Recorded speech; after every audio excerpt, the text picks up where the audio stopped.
Logan Paul, a very controversial internet figure who we've all heard of before. Logan got a start on Vine, then slowly shifted into an inescapable force in the public spotlight. Now, he's known for many things, including, but not limited to, scamming his fans, posting controversial content on YouTube, selling moldy and extremely unhealthy food, and wrestling.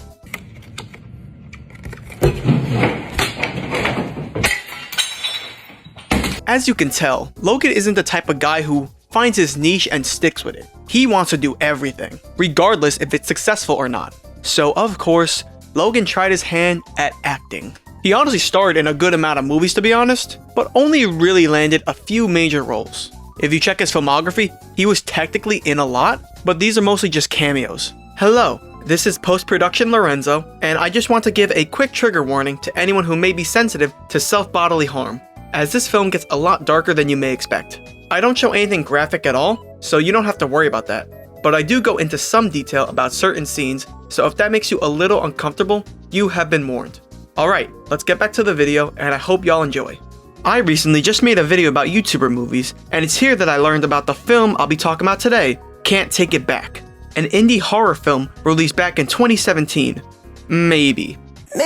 Because of how little any information about this film exists, it either came out October 26, 2017, January 22nd, 2018, or what YouTube says, 2021, for some reason. I assume it came out in 2017, as that's what most sites list it as. What interested me the most about this film was how unknown it was. There are no videos about it online, like at all, at least from what I saw. The only things I could find were like a bunch of clips from Shudder themselves, but that's it.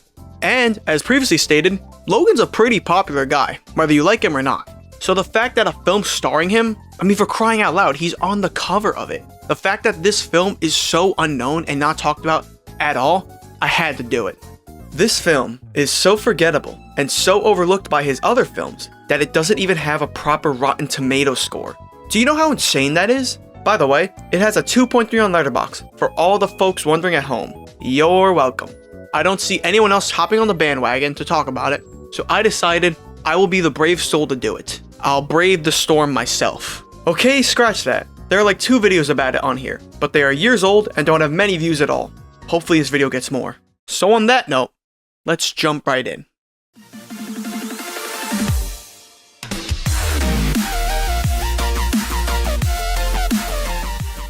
We start this masterpiece with this girl named Amber, who is typing on a broken computer in the middle of a ritual circle. You don't find out her name till much later on, but it's easier to say it now. The first 3 minutes are so boring. There's just nothing happening. We're literally just watching a girl walk around her room because she senses something. Ooh. This is until she looks into an empty hallway with flashing, flickering lights, then gets scared and closes it. Title card. Not the strongest start, I know, but we still got a whole hour and 25 left, so let's try and be a little forgiving, right? Ugh! What is that font? Is that really the only option they had? Oh, what? Papyrus wasn't good enough for you? The movie starts out with Logan Paul peer pressuring our main character Kristen. Logan, alongside his peers, are trying to convince her to get into the pool with nothing but her underwear. What a great introduction. Kristen is the new girl, and she's at Nicole's party. Who is Nicole, you may ask? I am not sure myself. Since Kristen is the new girl, I'm honestly not sure how she is friends with Nicole, but maybe I'm just getting ahead of myself. Actually, I'm not. It's never shown or explained how they became friends, while simultaneously showing how Kristen knows literally nothing about anyone else. So who is she? Who are these people? I like that Nicole asked her if this is the most epic night ever. Hey girl, was this the most epic night ever? The earliest release date was 2017, so I guess it makes sense that epic was still considered cool back then, in like 2016 or something. Kristen notices this guy named Jake doing some smooth moves, and she's clearly into him. Nicole tries setting them up, and it doesn't go too well, but Jake isn't opposed to it, despite very clearly being with a girl at the moment. Keep him in mind for now. Remember Amber from the beginning?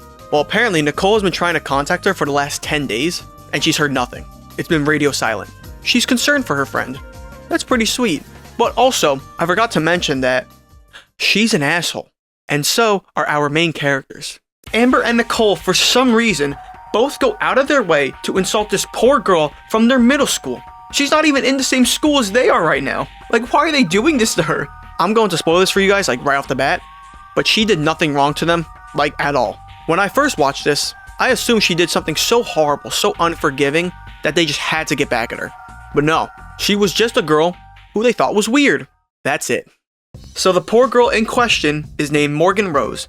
She's the token weird girl from their middle school. Not further explained why, everyone just thought she was weird. Nicole somehow convinces Kristen to write something mean as well. So, she does. I assume she just wanted to fit in and not look like a loser to her so-called friend. But still, why? Was this really the best bonding exercise you two could have done? Like there was nothing else? The next day, Kristen regrets it and tries to delete her comment, but can't. Wait, what? So this comment, which is on Facebook by the way, was posted on Nicole's PC. But we didn't see her log out or switch accounts. So how is it under Kristen's name? Why am I trying to be logical with this movie? Fast forward a bit, and we're in Kristen's room. Her mom walks in, and it's here we learn it's Kristen's senior year. Her mom openly knows that she goes out to parties and sneaks out with boys till 4 a.m. But instead of being mad or concerned, she encourages it and says she wants her to have fun. At least she's supportive, I guess. The first interesting part of this movie happens when Nicole tags Kristen in a recent post on Facebook in the year 2017 while they're in high school. I myself was in high school at this time, and no one my age posted anything like this on Facebook. Instead, that would go to Instagram. Facebook was more so just a tool to stay in contact with family, but I digress. What do I know? This movie is so outdated. I don't know who was writing it, but it was not anyone below the age of like 30. In the photo, we see the two of them tagged until Kristen notices a blank and dark square tagged with Morgan Rose. So the next day arrives, and here is where we learn that Nicole was really popular. But I mean like really popular. Because everyone in the entire school saw that post and now thinks Kristen is so cool. It's here we get properly introduced to Logan and Jake. Logan's name is Clint by the way, but I only learned this after the movie, like in the credits, as I'm pretty certain no one calls him that throughout the entire movie. In this same scene, Jake tries to put the moves onto Kristen, and I hate to say it, but they have no chemistry together at all. The entire film, all their scenes feel so weird and off. It definitely wasn't intentional either, it's just so bad. Why? So, I saw the pics from the party. Yeah, okay. After that awkward banter, if you can call it that, we cut to Nicole, who is still trying to contact Amber. But in the middle of it, she puts on a song by Caroline titled 17. Okay, the reason I mentioned this specifically is because I tried looking up the song, the artist, and even Shazamming it, but I couldn't find literally anything about it at all. I have no clue whether this is a real song or not. This could be AI before AI. If there are any Caroline fans out there, I am so sorry. Please don't send out a witch hunt for me.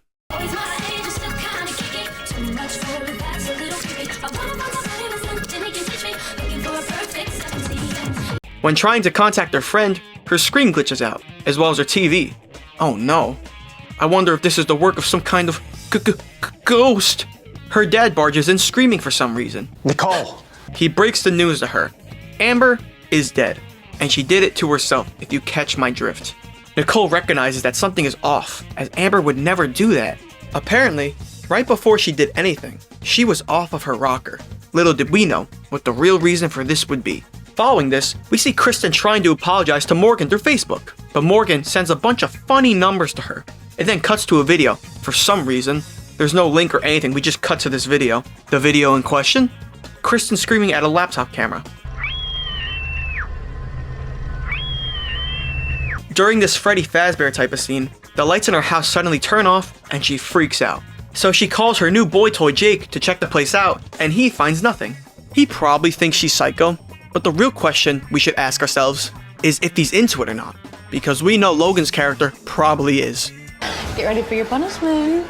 Punish me, baby, I'm cool with that. They have a talk about Morgan, where he says how Nicole described her is different. Jake has never actually met Morgan, so she's all he has to go off of. She didn't get along with the other kids. Apparently she left school in the 8th grade, and a few weeks later she offed herself? What? You guys are leaving comments on a dead girl's page? What kind of monsters are you? Honestly, y'all kinda deserve it. This does ask the question though, who is running the profile? We cut to Nicole and Logan having a nice heart-to-heart. Aw, how sweet. It really seems like a true relationship is blossoming here. This is that Trixie and Timmy type of vibe. Damn! Logan! Back the hell up, man. What is this camera angle? They're talking on FaceTime. This doesn't even make any sense. Ugh. He tries his best to cheer her up because, you know, her friend just died, then proceeds to ask for a sexy pic. Send me a sexy pic. Like old times. I don't know. Come on. Smooth moves, man. Uh-oh. Her phone glitches out. So what does she end up doing? Well, she goes to the bathroom to, presumably, take a sexy pic. Why are you doing this? Oh, God! Oh, Christ! Holy shit, man. Dude, calm down. Jesus. Now, we are in class, and they have to take a pop quiz until Nicole notices a weird, silly question. Get this. Why are you such a whore? And yes, in case you noticed, the questions go from numbers 3, 4, and 3. Hey, about, no cheating. No, but like, does your test say no? Holy shit! Why are they doing this? So in case you couldn't tell, Nicole's classmates just straight up start stabbing her.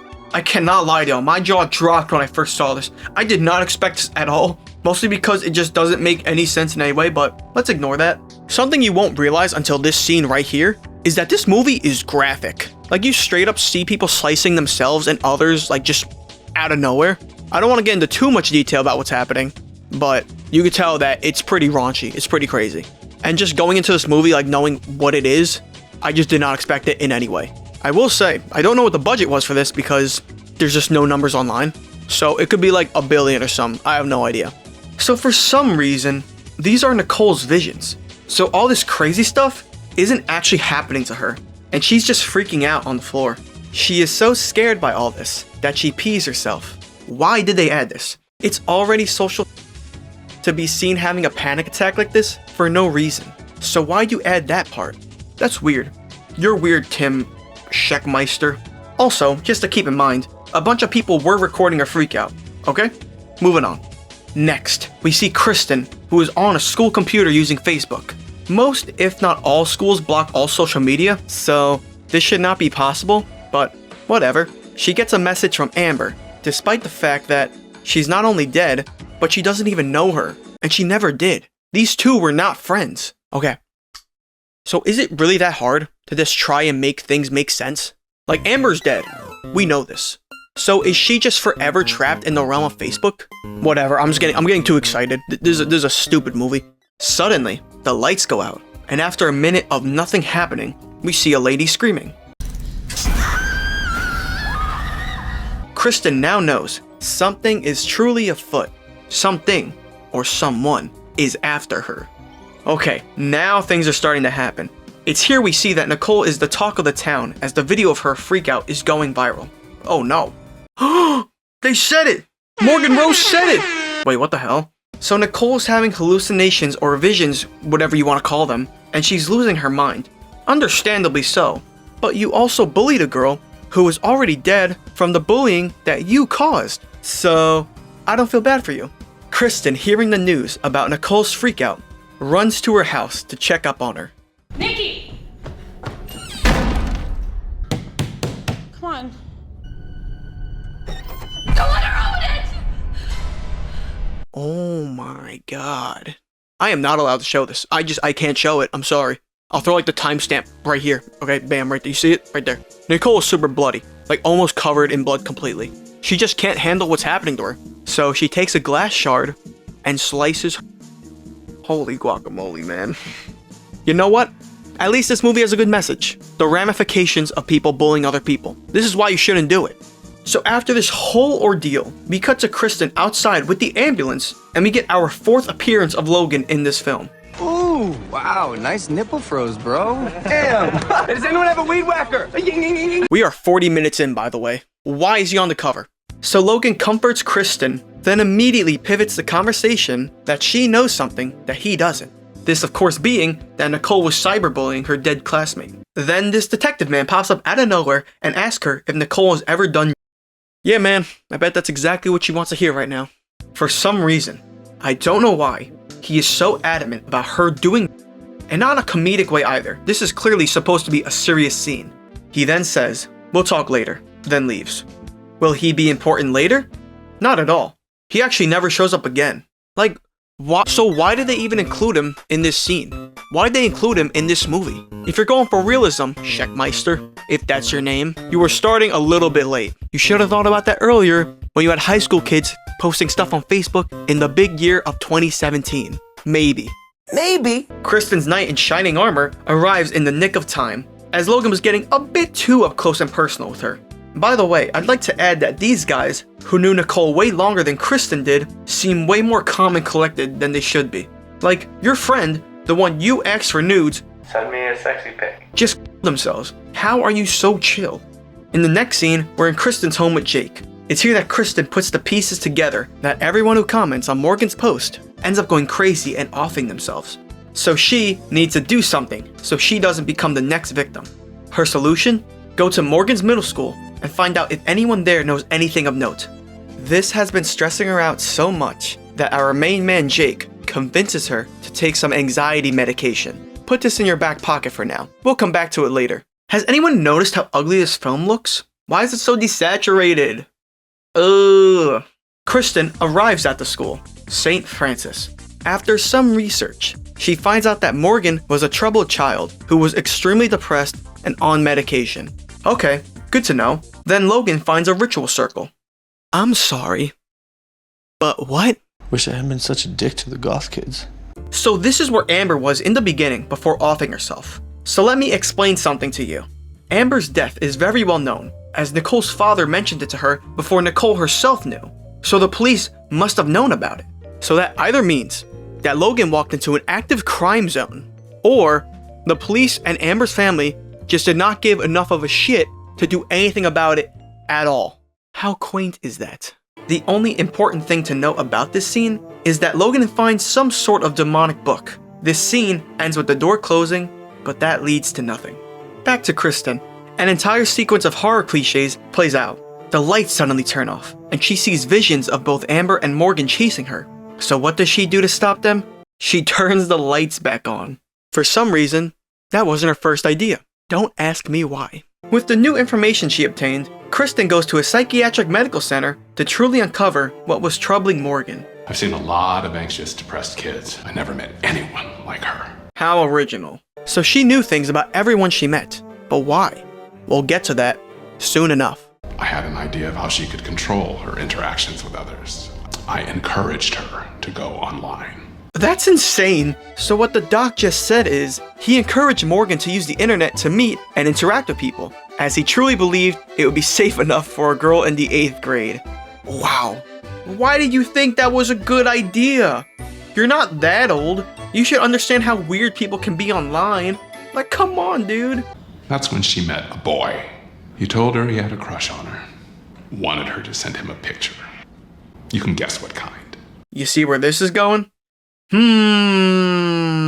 So apparently, Morgan sent him a photo, and that's where everything falls apart, thus beginning her downward spiral. Her grandmother pulled her out of the psychiatric center because she didn't feel it was helping, and 3 weeks later, you know what happens.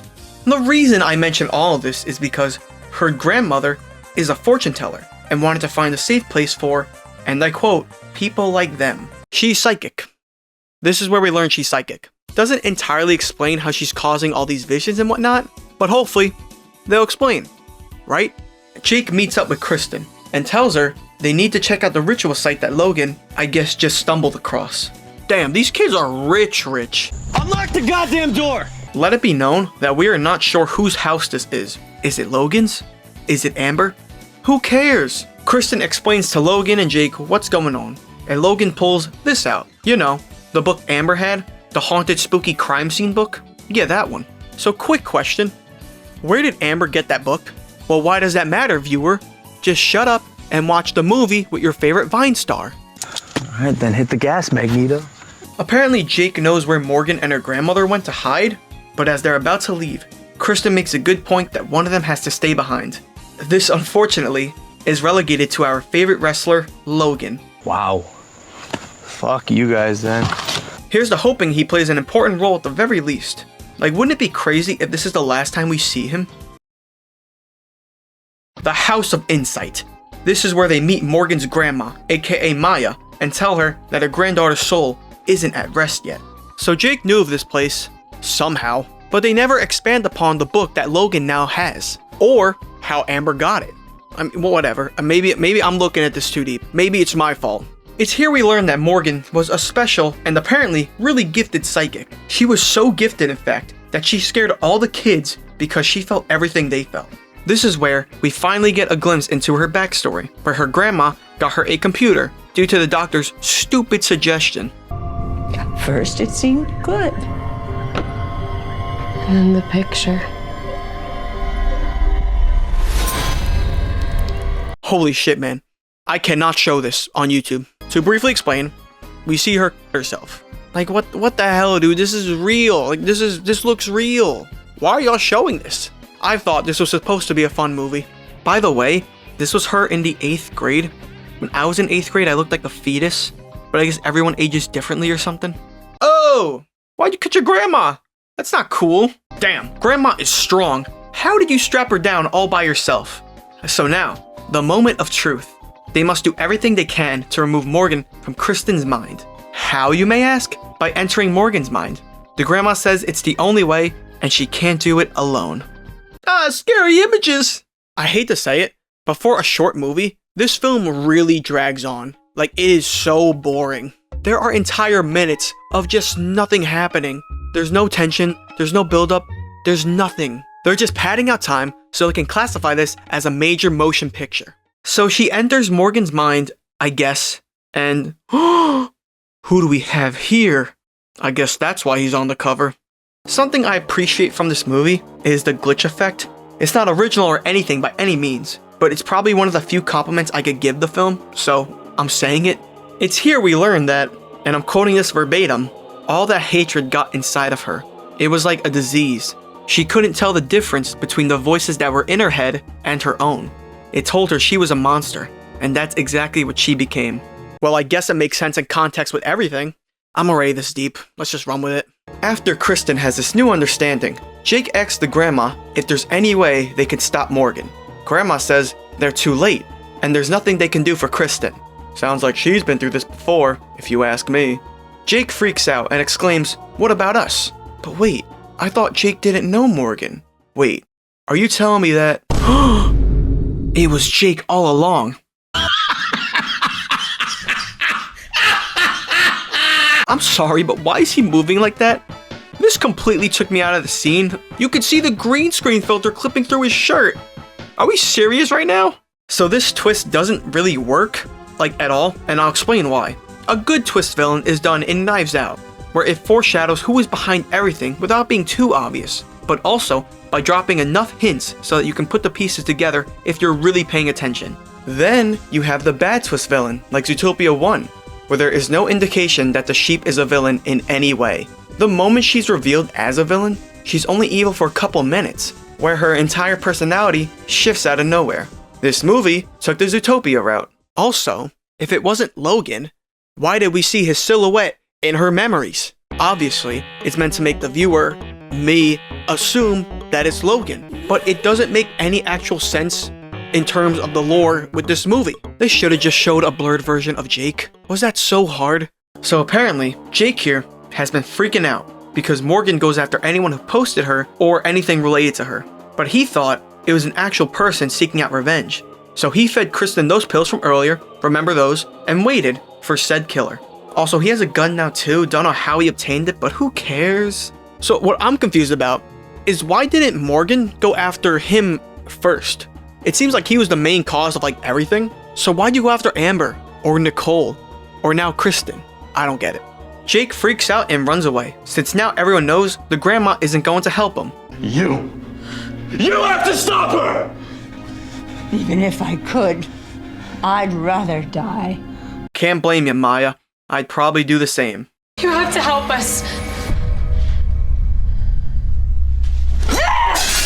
What the hell? So grandma's on no one's side now. Again, can't entirely blame her, but jeez. From here on out, the film becomes a walking simulator, and again, continues to be boring. You don't care for any of the characters since they're all assholes. You're really just waiting for something interesting to happen. What the hell is this room? Were y'all trying to be creepy? Okay, I never got a good look at her, but that's the makeup. That's the best they got. Dia de los Muertos. A few minutes pass, and we finally see Jake again. He immediately offs himself. Not because of hallucinations or anything, just because he wants to. So Jake just got outed as evil like 8 minutes ago. He was absent for 7 of those minutes, and now he's gone. He will never be back in the story because he is dead. Beautiful. Just beautiful. So literally, the only people left is Kristen and Logan, and Maya is here too. I would never wish this upon you or him. That's not true. Actually, we can fact check this. You openly said you wouldn't help him after learning what he did. You have to stop her! Even if I could, I'd rather die. And then you immediately tried whatever tactic this was on Kristen. You literally waited for Jake to die to say this. Like, who do you think you're fooling? So we have 7 minutes left. How does this film end? Well, Grandma tells Kristen that Morgan is upstairs, so she checks it out. Morgan jump scares her. It's okay, it's almost over. We spend the next 2 minutes looking at a blinking hallway until Morgan grabs Kristen and disappears. We then cut to Kristen's house, and it seems she's gone. Not physically, but mentally. Kristen is talking to Morgan, telling her that they're gone, and they're not real.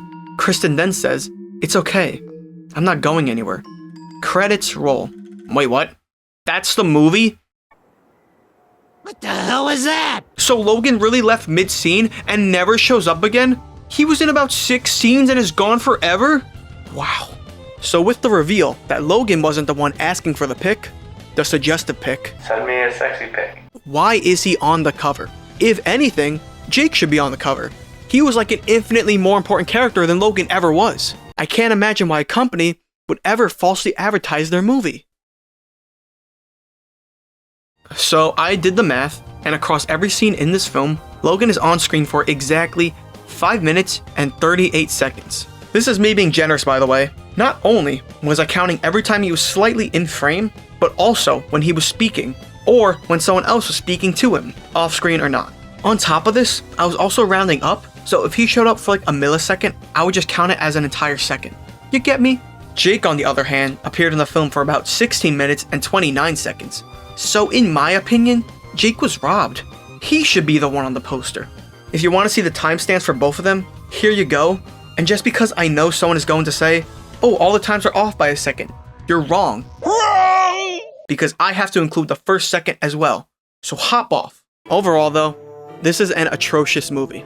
Nothing burger characters, a stupid meandering plot, and a twist villain that truthfully was just not good, like at all. I can go on and on why this film is bad, but I think you get the idea. Regardless though, I'm honestly kinda happy I saw this movie. Not this movie in particular, no, but just a bad movie in general. Without bad movies, you really can't appreciate how good the good ones are. It is a necessary evil that we all must face, whether we want to or not. So good job, Logan. The best thing to come out of this film was the appreciation of other movies. I don't even know why I'm addressing Logan, because this is not like his movie at all. He's like barely in it. So thanks, Checkmeister. Also, I wanted to talk about interviews and just anything about this film in that realm, but again, there's nothing about this movie at all online, so I couldn't do that. If y'all were on the edge of your seat waiting to hear the director's thoughts, I am so sorry. Like I mentioned in the beginning of this video, I learned about this film while making my previous video, The Funky World of YouTuber Movies. I'd highly recommend checking that one out. Well, we made it to the end. Thank you guys so much for watching. This was a pretty different kind of video from what I've typically made, but I thought it would be cool to try out and just see how it goes. Especially with such an unknown movie like this, it was too good of an opportunity to pass up. So I hope you guys enjoyed it, and if you really want more of this content, please let me know. I may continue doing YouTuber movies, because truthfully it is fun, I enjoy it. Or just bad movies in general, but it's gotta be something interesting to both me and like, you guys. I don't want to be the 100th guy making a video on Shane Dawson's Not Cool, unless that's what everyone really wants. Regardless though, leave all your comments, concerns, literally anything. I'm not the biggest YouTuber, of course, so there's a good chance I'll read it and respond. Also, let me know if you heard of this movie before, because I know you didn't watch it. Don't lie to me. But once again, much love to you guys. Thank you so much for everything, for watching it. Like, subscribe, all that jazz. And I'll see y'all soon. Peace, folks.